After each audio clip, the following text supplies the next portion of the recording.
So now that we have the idea of culture in place, now we have to identify what do the roles and responsibilities look like in that culture, and how do we select the right people to put in those roles that's ultimately going to create the culture of performance.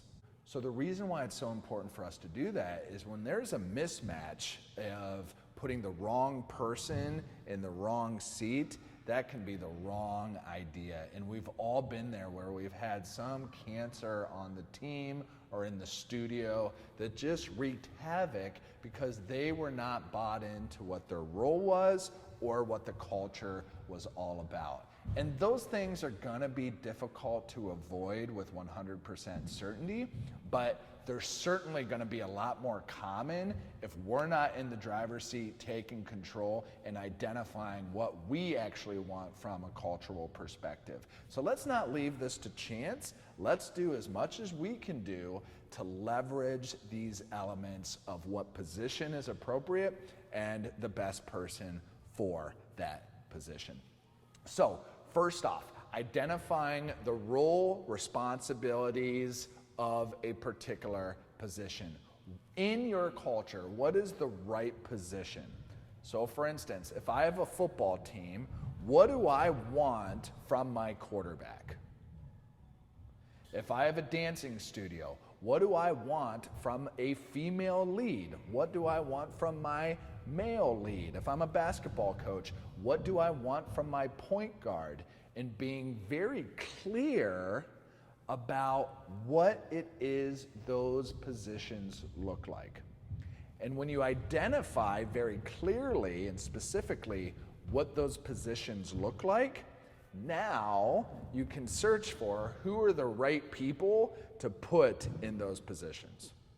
And in order to identify the right people, we need to go back to our identification and definition of the culture that we're trying to achieve.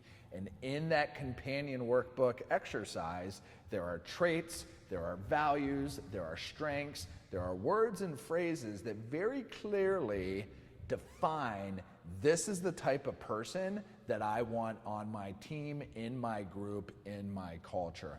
And so when you're going out and you're trying to select somebody for this right position, select individuals for those key ingredients. If you really value speed in an athlete, select for speed, assess for speed. If you really value work ethic, that's a value that you have as an organization, assess and find ways to assess for work ethic. So then you select based on the value of work ethic, you put that person in the appropriate seat, in the appropriate position, and you do that enough times with each person, with each position, and that's going to develop the type of culture that you want as a whole. So you've identified what you want as a culture, you identified the roles and positions that occur in that culture,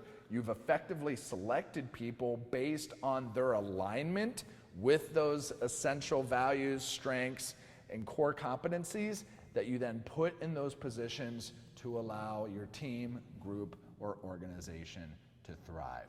It doesn't have to be a perfect process, but any deliberate consideration of this, once again, is heads and shoulders above what your competition is doing.